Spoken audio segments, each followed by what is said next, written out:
Estás escuchando el episodio número 13 de nuestro podcast Chismes de Historia y Ciencia. Como muchos de ustedes ya sabrán, este es el podcast en el que mi papá, que es prácticamente una enciclopedia humana, nos explica temas que muchos de nosotros fingimos que sí entendemos, pero no es cierto.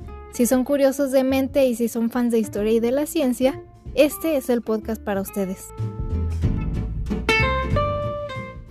Hola, soy Fernando Navarro y hoy hablaremos de la batalla más terrible, más sangrienta de toda la historia, no de la Segunda Guerra Mundial, de toda la historia de la humanidad. Hola, yo soy Rubí Navarro. El episodio que les tenemos preparado hoy le va a gustar especialmente a las personas que sean fans de la Segunda Guerra Mundial, aunque bueno, no sé si es correcto decir que ser fan de la Segunda Guerra Mundial o algo así, pero más bien si se les hace interesante ese tema, ya que pues precisamente esta guerra pues tiene lugar en la Segunda Guerra Mundial y además pues es una batalla súper decisiva. También, si a algunos de ustedes les gusta ver películas de guerra o leer sobre eso, pues este episodio les va a gustar bastante. Los dejamos con la batalla de Stalingrado.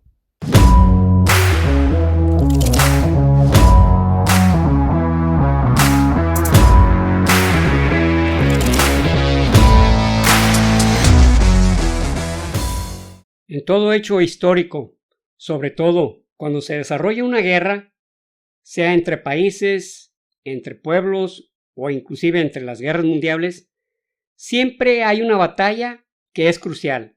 Siempre es la batalla que marca un hito o un punto de inflexión en el cual, a través de ese hito, se sabe cómo se desarrollará posteriormente la guerra. Es como un partido de fútbol donde dices, por cómo se está jugando y por la expulsión de estos dos jugadores, entonces el partido lo va a ganar tal equipo, y solamente puedes decir eso, lo va a ganar. Sabes que el otro va a perder. Muy bien, pues en este caso vamos a hablar de la Segunda Guerra Mundial, específicamente de la batalla de Stalingrado. Vamos a hablar de la batalla de Stalingrado, como les habíamos dicho desde un principio, porque es un punto de inflexión. A partir de ese instante, a partir de la derrota del ejército alemán en Stalingrado, jamás recuperaría terreno el Tercer Reich. Ya jamás Alemania podría ganar la guerra.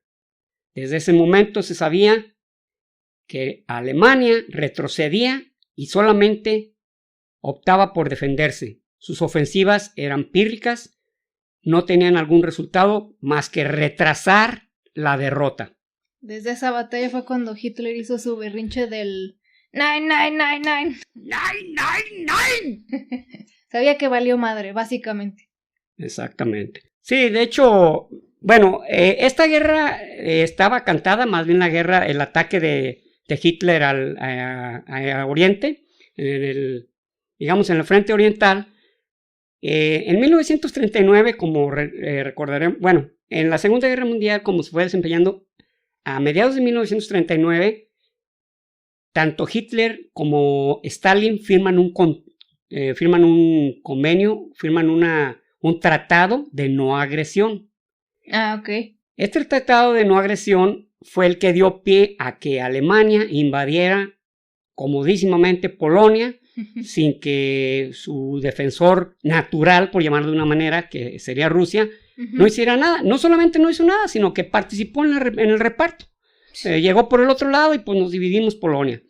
Pero realmente, Stalin sabía que ese pacto de no agresión solamente era un medio paliativo, era un medio retardatario. Era solamente para hacerte tonto un rato y decir, bueno, quiere decir que por el momento me va a atacar. Pero Stalin tenía toda la certeza, porque aparte de inteligente, pues no se necesitaba ser un genio para saber que Hitler lo atacaría. ¿Por qué? Porque Hitler siempre mostró su aversión hacia la Unión Soviética, porque decía que era un engendro del judaísmo, que el comunismo y el judaísmo eran prácticamente lo mismo, y que la Unión Soviética era la representación del judaísmo cuajado para dominar al mundo. Por lo tanto, era su deber absolutamente como representante o líder absoluto de la raza aria, destruir el bolchevismo, comunismo o lo que era lo mismo para él, el judaísmo. Hitler sentía, él era un dictador, pero su función para él era algo histórico. Él estaba cumpliendo como una especie de deber con la humanidad y con la raza aria. ¿Pero sí se lo creía él mismo?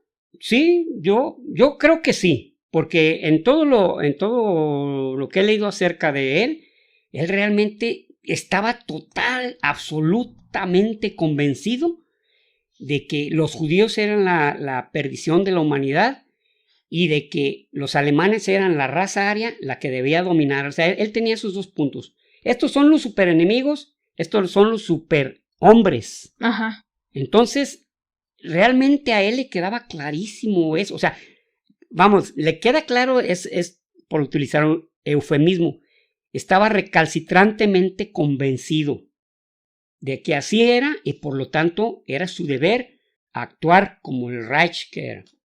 A su vez, Stalin era un tirano. Stalin, digamos, era un megalómano. O sea, a él realmente le valían 3 bledos el que se impusiera el comunismo en el mundo. Uh-huh. O él soñaba con apoderarse del mundo, pero no para llevarle justicia social a la humanidad. O sea, él solo quería poder. Él solo quería poder, el poder por el poder, y hacía lo que fuera necesario, lo que fuera, por tal de lograrlo. Desde los crímenes más abyectos hasta las... ¿Abyectos? Abyectos. ¿Qué significa? Abyecto es como algo verdaderamente asqueroso, repugnante, ¿no? Ah, ok. Porque a él realmente la humanidad era algo que no le importaba, ¿no? Uh-huh. Los soviéticos, pues menos. Él, que se cumplieran sus órdenes de tal manera que, cuando se generó la perestroika, cuando entró Mikhail Gorbachev en 1988, como líder supremo de la Unión Soviética, tanto el Glasnost como la perestroika mostraron una serie de información sobre Stalin, pues donde el individuo expusieron sus mayores crímenes. O sea, verdaderamente era un tipo criminal de lo peor. Bajo sus botas, bajo su sometimiento, murieron 30 millones de campesinos kulaks. Ay, güey. O sea, realmente era un asesinazo de primera, ¿no? Tenían diferentes funciones de su visión como líderes, pero los dos eran unos tiranos, finalmente. Hubo 2 cosas por las que, 3 factores por los que Hitler se decidió a atacar a Rusia. El primero era el que habíamos dicho, su pensamiento, digamos, ideológico, donde él tenía el deber de borrar de la faz de la tierra a los judíos, y pues el bolchevismo lo representaba. Uh-huh. El segundo, detestaba a Stalin. Le caía muy mal, no soportaba ni siquiera que escuchar su nombre. Como la gente parecida que se cae mal. Exacto. Tercero, fue que, si recuerdan en el capítulo sobre francotiradores que hablamos de la guerra de invierno entre Finlandia y la Unión Soviética, uh-huh, que los finlandeses le presentaron batalla a los soviéticos, sí, con una proporción verdaderamente escalofriante de 100-1, y no pudieron derrotarlos. O sea, tuvieron que conveniar con ellos para que los dejaran pasar, con los finlandeses. Entonces, pasaron 2 cosas. Pasó otra cosa también. Quien estaba a cargo de la Luftwaffe y de la Wehrmacht, en ese momento era su personaje de alta confianza de Hitler, era Hermann Göring. ¿No se dice Luftwaffe? Luftwaffe. Luftwaffe. Bueno, ¿cómo dices tú? Según yo es Luftwaffe, pero... No ok, sé. Luftwaffe. No, pero no termina con la N. Ah, ok. Bueno, la N significa... No, pero tiene razón, es primero la F, ¿eh? Sí, y luego la T. Luftwaffe. No más que, pues, yo soy mexicano, pronuncio mal. Digo, no porque sea mexicano, sino porque mi idioma es el español y pues no constantemente utilizo ese idioma. Hecha la aclaración, Luftwaffe, como no pudieron derrotar a Inglaterra, uh-huh, en la famosa batalla de Inglaterra, Hitler le dijo a Goering, ¿sabes qué? Hazte un lado, déjame a mí hacer esta chamba. Yo voy a ser el jefe del ejército, yo voy a decir qué se hace, qué no se hace, cómo se hace y cuándo se hace. Bueno. Y a su vez, en la Unión Soviética eran las cosas distintas. El jefe del ejército era Stalin. Ah, ok. Pero como no pudo con los finlandeses, pues tuvo que darse cuenta por él mismo que mejor que manejaran otros la guerra. Digo, y tenía que hacerlo solo porque no, ni de broma nadie se atrevería a decirle, oiga... Ah, sí. No, mejor hay que dejar a alguien más. No. ¿Qué me estás insinuando? No, te morías ahí, Claro. Ahorita inclusive les voy a platicar una anécdota al respecto. Entonces, viendo Hitler como supremo jefe de las Fuerzas Armadas nazis, como les había mencionado, voy a tratar de no decir alemanes. Sí. Nazis, dijo, estos güeyes no pudieron contra los finlandeses. Son un pinche panquecito. Y son poquitos. Están remensos. No, entonces eso lo decidió atacar. Lo decidió atacar, pero también había otro factor que no sé, yo creo que lo pondré en la balanza como el 80% de las cosas. Y era que en el Cáucaso estaba el 90% de la producción petrolera de la Unión Soviética. Ah, ok.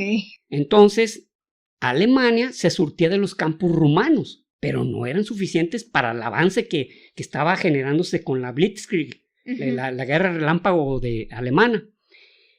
Pues entonces dice, pues voy a atacar. Se decide atacar, que varios expertos, y no muy expertos, y nada expertos, como su servidor, decimos que el gran error de Hitler fue haber atacado a la Unión Soviética. ¿Sí? Hitler estaba muy bien montado en el occidente, Stalin le tenía miedo, no le quería hacer nada, Hitler estaba súper posicionado, no tenía que hacer nada más que mantener el poder. Pero él finalmente es un tirano, finalmente era un tipo que ansioso de poder y de demostrar la capacidad de la raza aria, pues, o sea, ¿cómo no iba a demostrárselo también a estos eslavos, estos bárbaros? Porque para ellos, los rusos, los soviéticos, eran unos bárbaros, eran unos campesinos, eran unos guarachudos, eran unos nacayotes con un rifle en la mano, y con guaraches estaban remensos, cabrón. Es más, si disparaban con la culata en vez de con el cañón.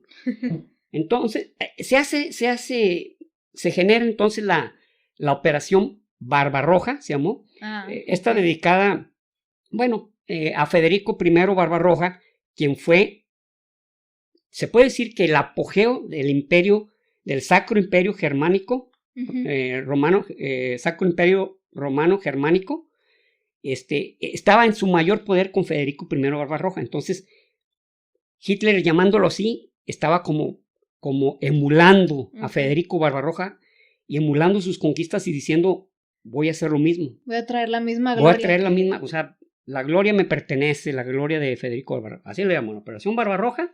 Pero para esto, él, quien planeó esta batalla fue el mariscal de campo Friedrich von Paulus, que era un tipo absolutamente meticuloso. Era un tipo que fumaba muchísimo, tomaba muchísimo café, y él era comodísimo en una enorme mesa donde ponía los batallones, las compañías, los ejércitos, y donde hacía sus movimientos tipo juego de ajedrez. Para él esa era la guerra. Él estaba acostumbrado a estar plantado frente a pizarrones, frente a maquetas, frente a mesas con mapas, porque esa era su forma. Y había demostrado ser un gran estratega, pues, en el frente occidental, en las batallas tanto de Francia como la invasión de Bélgica, como en Noruega, en el Africa Corps. O sea, realmente él era el estratega. O sea, entonces le designan esa tarea a von Paulus. ¿Sabes qué? Tú te vas a encargar de la operación Barbarroja. Cosa que para él no era muy cómodo porque no estaba acostumbrado a ir al campo de batalla.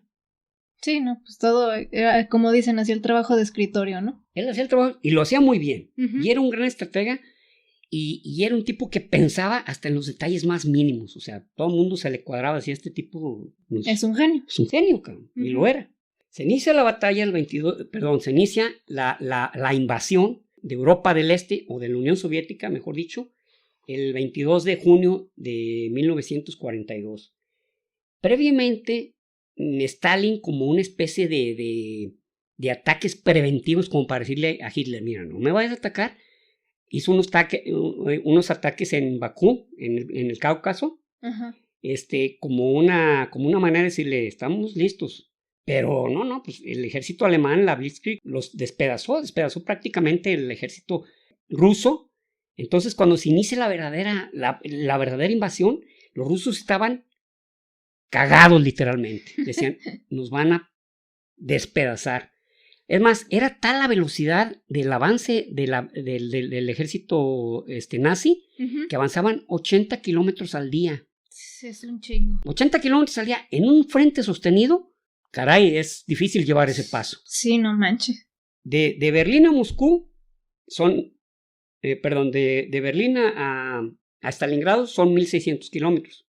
Entonces, solo era cuestión de poco tiempo, ¿no? Uh-huh. Los soviéticos estaban tratando de resistir, pero realmente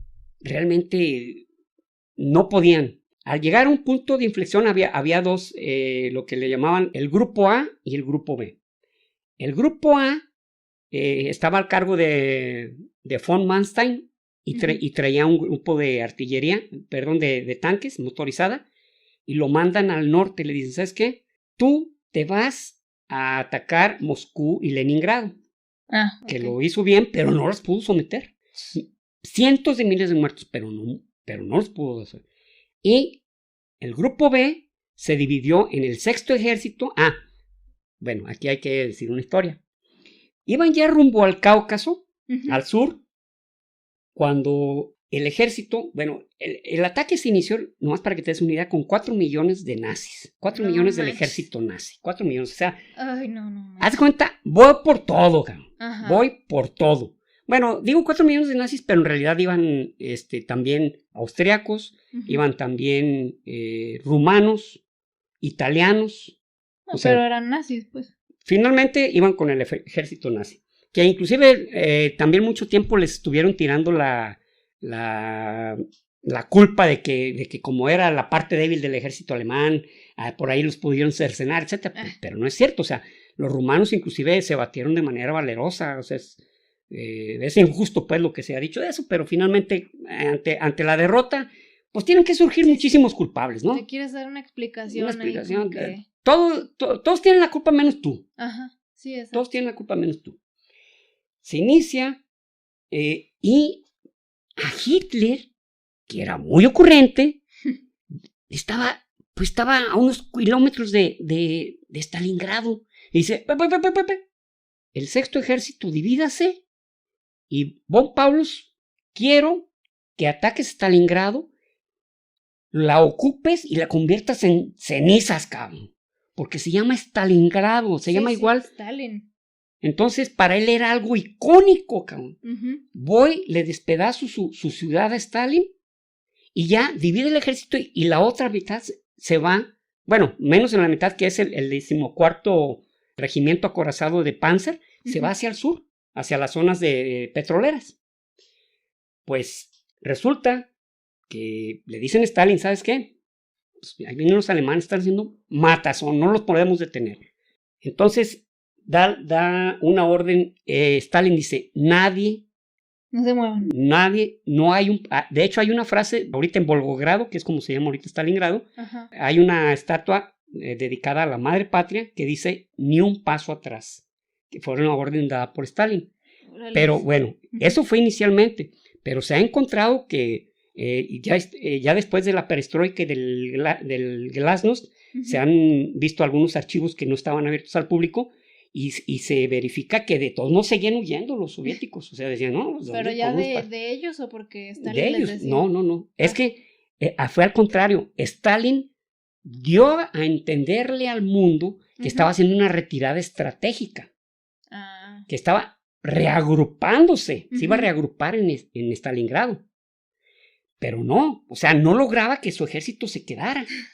Decían, o sea, no, se le revelaba. Se le revelaba. Sí, yo les dije, no es una estrategia que traigo. ¿Se acuerda don José Stalin que dio la orden de que ni un paso atrás? Sí, dice esa orden. Pues dieron un chingo de pasos atrás. Bueno, es que yo les dije que si había opción, pues también dieran un chingo de pasos atrás. O sea, sí, pero todo así estaba calculado. Estaban haciendo exactamente como yo les dije. Eso es todo, más. Así me gusta, que obedezcan. Hijos de la perestroika. Sí, los traigo cortos. Hay en Stalingrado, cerca de Stalingrado, el río Don hace como una curva invertida y luego hay un pasillo de unos 8 kilómetros y luego está el río Volga. Uh-huh. Stalingrado está a la orilla del río Volga, pero como les digo, ahorita ya se llama Volgogrado, pero Stalingrado estaba a la orilla, de ahí era una ciudad superindustrial, llena de industrias, cosmopolita, había 660,000 habitantes. Cuando le dicen Stalin les dice a sus generales que presenten batalla en la curva del Volga, del río Don, y verdaderamente no podían pasar de ahí los alemanes, o sea, realmente los estaban repeliendo. Uh-huh. Hay un diario muy curioso, no curioso, sino hay un diario de un oficial, de un soldado alemán que se llamaba William Hoffmann, donde curiosamente va describiendo cómo es el ánimo de los soldados. Órale. Según cómo se va desempeñando la guerra, y empieza casi como si fueran de día de campo. Y dijo el general Werner que para Navidad vamos a estar de regreso en casa. Ajá. Y que vamos a celebrar ahí la Navidad y que bien positivo todo. No, y que yo quiero que me condecoren. Y ya el tipo, le voy a pedir a Santa Claus alemán que me dé unas medallotas por el valor y la madre, ¿no? Y cómo va decayendo su ánimo. Y le preguntamos al general y nos decía que pronto, que la victoria estaba cerca, que nos iban a venir a ayudar. O sea, lo que fue de junio a agosto, junio, julio, agosto, 3 meses, ajá. Para muchos que han leído sobre la Segunda Guerra Mundial, se ve como si hubiera sido un paseo, pero no, o sea, realmente sus planes era haber llegado uh-huh. en julio, finales de julio, a Stalingrado, o sea, perdón, a los campos del Cáucaso. Entonces, ellos lo que no querían era, obvio, que llegara el invierno, cabrón. Sí, no. Máximo agosto, pero no más, cabrón. Sí, entonces ya estaban en agosto y no habían pasado en el río Don siquiera. Ay, güey. Entonces, le dieron Stalin le dio la encomienda al general Vasily Chuikov, de que defendiera la ciudad hasta la última gota de sangre. Entonces, la pregunta primera fue, evacuamos a los ciudadanos y a los civiles, uh-huh. A lo cual le responde Stalin, no, ni siquiera les digan. Ay, güey. ¿Por qué? Porque Stalin asumió correctamente, aunque se oiga cruelísimo, que no es lo mismo que defiendas un puño de escombros a que defiendas a la población civil. Sí. Psicológicamente. ¿Sabes qué? Pues no tenemos que dejar que la población muera, tenemos que defenderla, tenemos que protegerla. Pues deja la población con todo lo que eso conllevaba, ¿no? La cantidad de muertes. Ya hay una batalla que nunca se supo de ella, pero un individuo de apellido, un general norteamericano de apellido Gans. Es un tipo que le ha encantado siempre lo que es la batalla de la Unión Soviética, a pesar de que él es gringo, ajá. Siempre la guerra de la Unión Soviética. Y encontró en los archivos de lo que en ese tiempo era la KNVD, que después fue la KGB, que hubo unas batallas en un pueblo que se llamaba, no pueblo, era una ciudad, Kotlubán. Okay. Kotlubán está al noroeste de Stalingrado. Entonces fueron unas batallas desordenadas, pero lograron contener al ejército alemán otro buen rato ahí. Okay. Llega el momento que von Paulus se empieza a desesperar y empieza una gran ofensiva de tal manera, pero algo que tuvo que hacer el general Chuikov fíjate lo que hizo. Como estaban desertando varios, estaban huyendo varios soviéticos, les ordenó a sus tropas, dispárenle a los que huyan. Pues era insuficiente. Muchos se lograban escapar, les valía madre, se lograban escapar. ¿Y sabes lo que hizo? De cada compañía que se escapaba 1, 2 o 3, mataba a 1 de cada 10 de esa compañía. Las compañías para el sistema marcial soviético, una compañía se componía de 100 soldados. Ok. Esto quiere decir que si escapaba 1 de esa compañía, 10 se morían. Los mataba de un balazo en la cabeza delante de todos sus compañeros. Entonces, pues, ¿qué crees? Pues dejaron de escaparse. No, pues sí. O sea, sabían que no nomás dependía su vida, sino que dependían la de 10 compañeros si ellos escapaban. Pues se mantuvieron firmes. Sí. Para ese momento, en el diario de Wilhelm Hoffmann decía que no entendía ese aferramiento de los soviéticos. Dice, los estamos atacando, dice, y se defienden, dice, incendiamos unas fábricas y siguen ardiendo y nos siguen disparando. Esos hombres no se queman, esos individuos no les penetran las balas. ¡Qué fanatismo! O sea, ellos hablan, ¡qué fanatismo y qué barbarie! O sea, no qué valentía, sino, oye, estos güeyes, ¿qué les pasa? Están bien locos, cabrón, o sea.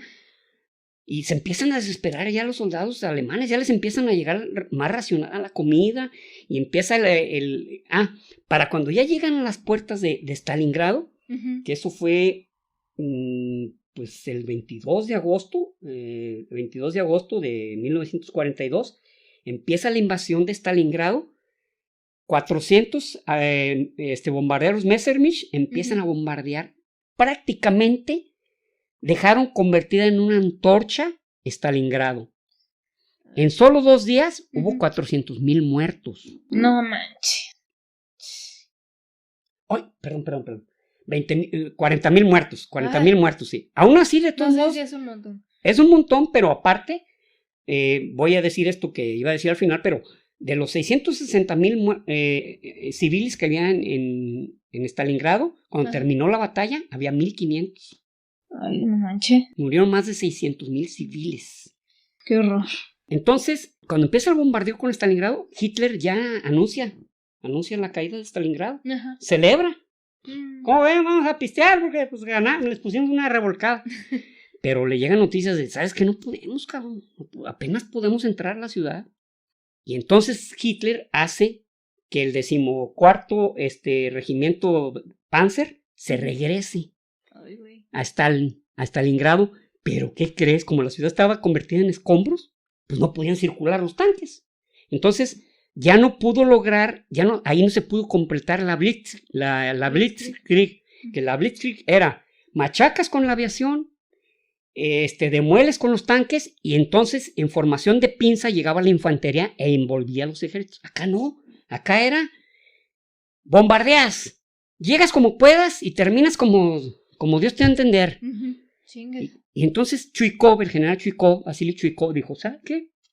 Vamos a generar una guerra de guerrillas, vamos a generar una guerra urbana, se va a llamar, bueno, no sé si él le puso, pero se le llamó la guerra de ratas. ¿Por qué? Porque entra el ejército nazi y tiene que tomar casa por casa, edificio por edificio, departamento por departamento, cuarto por cuarto. Y los soviéticos tenían un sistema que era donde ya había nazis, entrar, rafaguear, lanzar granadas, lanzaban una granada, perdón, era al revés, lanzaban una granada, abrían la puerta, lanzaban una granada y luego rafagueaban y luego lanzaban otra granada. Así, los dejaban borrados, cabrón. Sí. Así. Y a su vez, los alemanes, como gente muy capaz que era como soldados, los nazis, se fueron adaptando a este sistema. Pues llegó un momento que tomaban un lugar y luego lo tomaban los soviéticos. Hubo lugares que fueron tomados 15 veces de manos. Oye, ¿ahora a quién le tocó? Pues a los alemanes. Pues, oye, ¿ahora quién está? Pues los soviéticos. O sea, así literalmente. Fue una guerra de desgaste espantosísima. Aparte, los pocos tanques que podían ingresar a la ciudad se vieron repelidos. No repelidos, sino se vieron digamos, ¿cómo se puede decir? Como no podían atacar, porque también ¿Obstruidos? llamámoslo así, obstruidos, impedidos. Okay. Impedidos a atacar, porque Vasily Chekov aplicó una técnica de guerra que él mismo inventó, que se llamaba abraza a tu enemigo, y que es que te tuviera cerca de los nazis. Estuviera cerca de los nazis, entonces, pues ni modo que bombardearas y ibas a matar a tu propia gente. Pues sí. Ni modo que dispararas con tanques, pues estás matando a tu propia gente. Entonces, los nazis literalmente nunca estuvieron, ¿cómo se dice?, acostumbrados a la guerra cuerpo a cuerpo. Ellos estaban acostumbrados que ya cuando llegaban era prácticamente a celebrar, porque ya la Luftwaffe y los Panzer ya habían convertido todo en cenizas. Ya.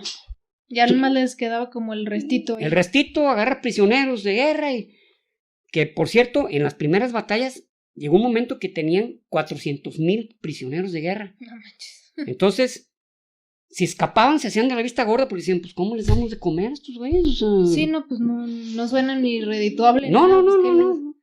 Entonces, en ese sentido, pues Hitler sí, bueno, que ya los tratados de Ginebra ya estaban, ¿cómo se dice?, aplicables, porque, por ejemplo, cuando las guerras napoleónicas, Napoleón decía, ¿para qué queremos prisioneros? Los prisioneros comen, mátenlos. Sí, no manches. Pero bueno, luego hablaremos de Napoleón.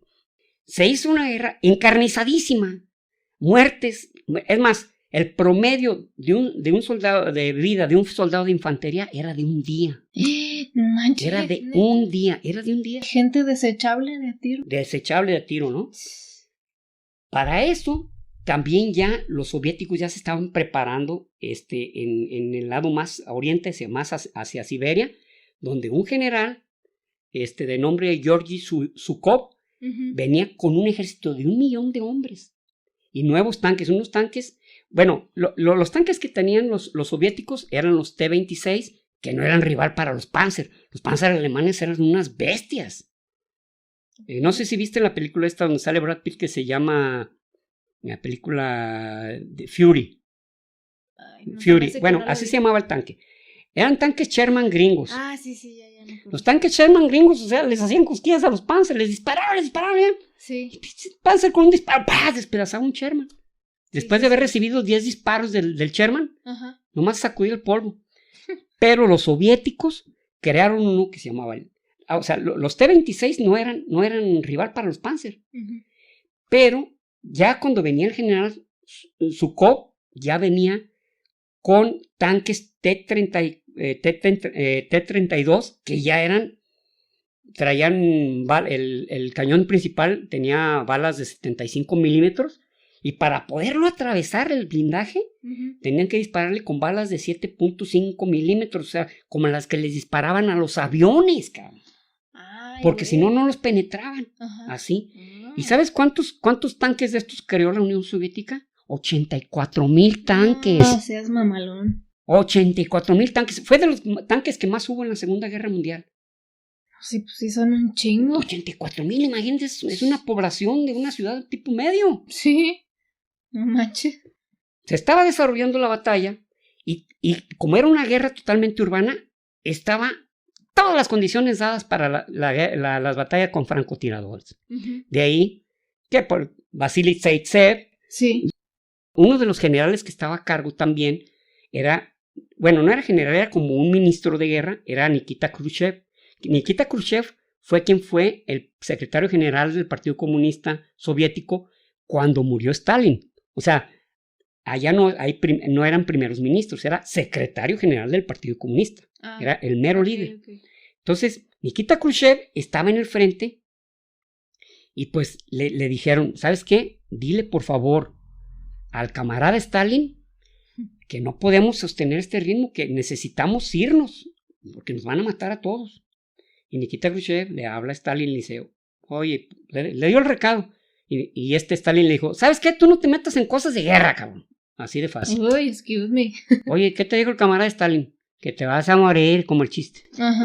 Entonces, cuando la ciudad estaba convertida en ruinas, pero había una fábrica de tractores que no dejó de trabajar, fíjate.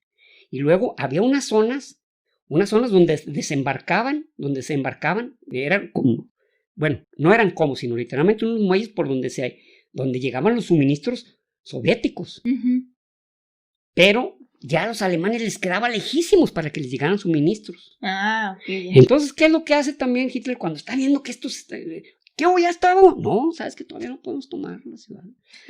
¿Cómo cañones? No, pues no. Entonces le ordena al general Dunst, que se había ido hacia el norte, a Moscú y hacia Leningrado, que se devuelva y que los ayude. Entonces empieza a pasar la voz entre los oye, que el general Dunst nos va a venir, no Dunst, von Munst van a venir a ayudarnos.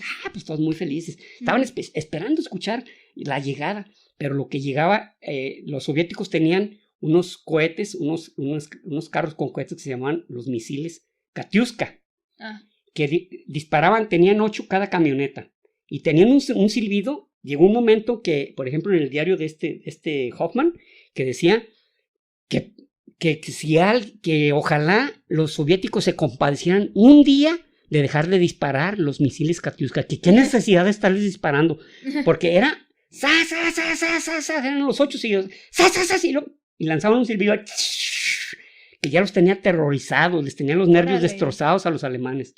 Entonces todos los días estar escuchando eso. Pero los alemanes también aplicaban sus, digamos, guerra psicológica, ¿no? Una ocasión, cuando antes de cruzar el Don, estaban a 200 metros de los dos ejércitos, y de un refugio de ametralladora sacaron unos soldados, los nazis, y les dijeron, miren, esto les va a pasar si no se rinden, y los mataron ahí, los desnudaron y los mataron. Aparte que lanzaban panfletos diciendo, pequeños demonios de Stalin, ríndanse, sublévense ante sus, se puede decir, sus generales. Su bullying. Sí, haciéndoles bullying, pequeños demonios de Stalin, ríndanse, sublévense contra sus superiores y vivan, y si no, mueran con ellos y nada más. O sea, era también parte de la guerra psicológica, ¿no? Sí. Cuando Hitler se da cuenta que la guerra no estaba, es más, realmente no presentaban avances significativos, y ya había mandado traer el 10º regimiento de 14º regimiento de Panzer del Sur, pero pues ya estaban llegando los famosos T-32 soviéticos, pues ya tenían un rival de veras, cabrón. Primero no podían entrar a la ciudad, luego donde se quedaban, llegaban estos y les presentaban batalla y eran unos formidables acorazados, ¿no? Sí. Pues entonces llega un momento en que está ya el invierno crudísimo, y cuando digo crudísimo, era lo más crudo que los mismos soviéticos recordaban haber tenido de invierno. Los soldados alemanes tenían ropa de verano, porque ellos ya para Navidad iban a estar en su casa. Sí, hijo de su madre. Sí, empiezan a morir de manera, para cada 3 soldados era un pedazo de pan. No manches. Y entonces los doctores nazis empiezan a ver que los soldados empiezan a morir por razones desconocidas, pero para ellos en ese momento, pero la razón no era tan desconocida. Tenían tanto frío los alemanes que el cuerpo consumía cantidades muy grandes de calorías para poderse mantener un poco caliente. Ya no tenían calorías. Ya estás agotado. Pues. Se morían, caían como moscas, pum, pum. Había ocasiones en que tenían que intervenir a los soldados, pero estaban llenos de piojos. Y los piojos estaban tan aferrados que se los tenían que quitar con espátula. ¿En serio? En serio. ¿Por qué? ¿Por qué piojos? Porque era los lugares calientitos donde podían entrar. Ok. Estaban empiojados los pobres alemanes, los pobres nazis, y te digo, querían intervenirlos o ayudarlos porque estaban heridos, con espátula quitándole los piojos, porque los piojos estaban ahí diciendo, de aquí no me mueven, cabrón, aquí hay sangre y estoy calientito, cabrón. No, horrible, vivieron el infierno. Esos individuos, si existe el infierno, y al morirse, le dicen, oye, ¿de dónde vienes? De Stalingrado. No, güey, tú ya pasaste por el infierno. Ya te graduaste, cabrón. No, pásale, vete al cielo, güey. Sí. En noviembre, específicamente el 14 de noviembre de 1942, llega la contraofensiva soviética, que se llamó la Operación Urano. Ok. Los soldados nazis ya no podían más. ni con su respiración. Y les llega 1 millón de soldados frescos de infantería. Ya lleva mediocito. Ya lleva mediocito. Entonces, ahora los soviéticos hacen lo mismo que estaba acostumbrado a hacer von Paulus. La maniobra de pinza. Se abre el ejército, atraviesa el Don y los deja cerrados en un pedacito de ciudad y los empiezan a machacar. Pum, pum, pum, pum, pum, pum, pum, pum. El diario de este chavo, de Wilhelm Hoffmann, llega hasta el 26 de diciembre y yo pienso que ese día, al siguiente día murió. Von Paulus, de hecho, le echan mucho la culpa de que debió salirse primero de Stalingrado y luego reagruparse, de que debió haber hecho, pero a toro pasado, pues todo el mundo es torero, ¿no? Sí, claro. Todo el mundo es valiente. Pero Von Paulus sentía el gran remordimiento de ver su gente caer. Entonces, el 30 de enero, pues le dice a Hitler, oye, pues no tenemos ni con qué combatir, no tenemos ni balas. Es más, de nuestros morteros podemos hacer un disparo al día. O sea, realmente era una payasada. Sí, ya. Era una payasada. Y el 30 de enero de 1943 le llega a Von Paulus el nombramiento como mariscal de campo. Órale. Entonces Von Paulus entiende el mensaje. Es o te mueres en la batalla o te suicidas. Así de fácil. Chales. Entonces Von Paulus dice, yo no me voy a suicidar, cabrón. La anécdota que les iba a contar a Nikita Khrushchev, en el momento del mero fragor de la batalla, le habla Stalin a Nikita Khrushchev. Oye, ven para acá. Oye, pues, ¿qué está pasando? Pues, güey, es que nos superan en número, en tecnología, en esto otro. O sea, no podemos con ellos. Estamos combatiendo de manera muy valiente, de verdad. El general Chuikov está haciendo milagros, cabrón, la verdad. Y le dice Stalin, ¿te acuerdas qué pasó con aquel general que perdió la batalla en Prusia en 1914? Y ya le dice él, sí, ¿cómo no? El general Novokonov. ¿Sí te acuerdas qué hizo? Sí, se suicidó. Come tu sopa. Entonces que Nikita Khrushchev le platicó a su hijo Sergei, que en ese momento él pensó, yo no me voy a suicidar, está pendejo usted. Pero cuando iba saliendo del despacho de Stalin, dijo, aquí me van a agarrar prisionero, porque era un estilo de Stalin después de platicar, ¿cómo ves? La chica. Saliendo, antes de subirse al automóvil, estás arrestado. Y era muerte segura. Y que Stalin usted subió al coche y que ya cuando subió al avión que lo llevaba a Stalingrado, que cuando llegó a Stalingrado ya se sintió aliviado, cabrón. Imagínate el pavor que le tenían a Stalin, sí. Que cuando llega a Stalingrado dice, ¡oh! Aquí por sí fin, estoy a gusto. Aquí sí estoy bien, cabrón. Y Nikita Khrushchev hace muchísima propaganda a sus francotiradores, ¿no? Sobre todo a Vasily Zaitsev. Sí. Que inclusive, ya ves, Ludmila Pavlichenko, que fue una francotiradora que se tornó 350 soldados, entre ellos 36 francotiradores. O sea, realmente, si no han escuchado el episodio de francotiradores, escúchenlo para que sepan de qué estamos hablando. Exactamente, y había otro francotirador que si te acuerdas de él, que mató como más de 300 también, que se llamaba Simeón Novokono, que traía una pipa. Ah, sí. Él, o sea, ahí se dieron un gallo. Pues sí. Entre los escombros, fumarte un cigarro o levantar la cabeza, te morías, cabrón. Estabas muerto. Así se puede decir, el día que menos mataba eran 4. Era el día que se iba, ay, caray, ahora no me fue tan bien, nomás me pude chingar 4. O sea, horroroso, espantoso. Cuando nombran a Von Paulus mariscal, dice, yo no me voy a suicidar. Entonces, se presenta ante el general Chuikov y se rinde. Y con él, por los demás soldados que más que soldados parecían zombies. Pues sí, no manches, pues ya sin comida ni nada. Sin comida. No, verdaderamente un espectáculo horrible. Yo creo que ni te puedes imaginar de verdad lo horrible que No. Yo soy una persona que me siento que tengo mucha imaginación. No me puedo ni siquiera acercar al horror del infierno. Sí, no. De hecho, yo también pensaba así como me platicaban de este tipo de cosas y me lo imaginaba y decía, no, qué feo. Pero luego ves filmaciones reales. Filmes reales y dices, no manches, es peor de lo que me imaginaba. Y ahora imagínate estar ahí en persona, peor todavía, ¿no? No, horrible, ¿no? Una pesadilla horrible. Al final de la batalla, Hitler pierde, se da a conocer en Berlín, fue un día de luto en Berlín. El 2 de febrero ya oficialmente se rindieron los alemanes. Uh-huh. Von Paulus y 60,000 soldados fueron tomados prisioneros. Murieron 770,000 alemanes. Murieron 1,200,000 soldados soviéticos y murieron más de 600,000 civiles. Pero a partir de ese instante empezó la retirada alemana y empezó el avance soviético. A partir de ese instante se sabía que Hitler ya no ganaría la guerra. Solamente se podía pronosticar cuánto tiempo más se podría mantener en el poder. ¿Cuánto tiempo más resistiría el valeroso pueblo alemán? Pero no cuándo ganaría ni qué ganaría. Y ahora nada más, ¿cuánto va a aguantar? ¿Cuánto va a aguantar? Luego ya al siguiente año llega el día D, que fue prácticamente... Es más, en el día D los aliados prácticamente dijeron, ¿hacia dónde nos dirigimos? ¿A Berlín o a París?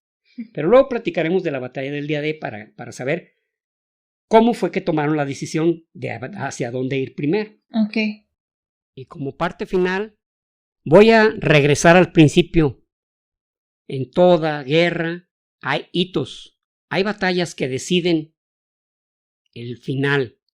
Y en este caso, la batalla de Stalingrado, el gran triunfo soviético, que para ellos es un día de fiesta, para ellos no fue una batalla más, para ellos fue el día del triunfo de la madre patria, o sea, no, ellos lo sacan del contexto de la Segunda Guerra Mundial, porque estuvieron a punto de aniquilar a su nación y a su forma de vida. De ahí que por eso marca un hito. De ahí en adelante el triunfo fue soviético, la valentía del pueblo, el sacrificio del pueblo soviético fue suficiente para revertir los siguientes resultados y saber que Hitler tenía sus días contados. Ese fue nuestro episodio de hoy. Quiero aprovechar ahorita para recomendarles una película que habla precisamente sobre la batalla de Stalingrado, que se llama Enemigo en las puertas o algo así. Y también hacerles así como una pequeña cápsula. Stalingrado se deriva precisamente de Stalin, y grado viene del ruso Gorod, que significa ciudad, entonces Stalingrado pues prácticamente significa ciudad de Stalin. Muy bien, pues espero que este episodio les haya gustado, que haya estado a la altura de lo que fue pues precisamente esta batalla, y si son fans de la Segunda Guerra Mundial, díganos qué tal se les hizo, cómo lo platicamos, si se nos pasó algún dato o creen que nos haya faltado mencionar algo importante. Hay otras anécdotas también de soldados, pero la verdad pues sí están un poco crueles, entonces a lo mejor contarlas pues nada más nos bajaría el ánimo, ¿no? Pero bueno, muchas gracias por escucharnos. Por favor, si les gusta el podcast, compártanlo con sus amigos, síganos en YouTube, en nuestras redes sociales, y van a ver que pronto vamos a empezar a grabar. Ya sé que se los tenemos diciendo mucho tiempo, pero pues también somos personas normales con trabajos y todo el rollo, ¿no? Entonces, pues de verdad le estamos echando ganas para poder hacer este proyecto y que vaya creciendo, así como lo ha estado haciendo. Muchas gracias. Y si nos quieren platicar algo, lo que sea, ya saben que ahí estamos al pendiente, tanto en Facebook como en Instagram. Nos escuchamos el siguiente episodio. Y recuerden, prohibido dejar de aprender.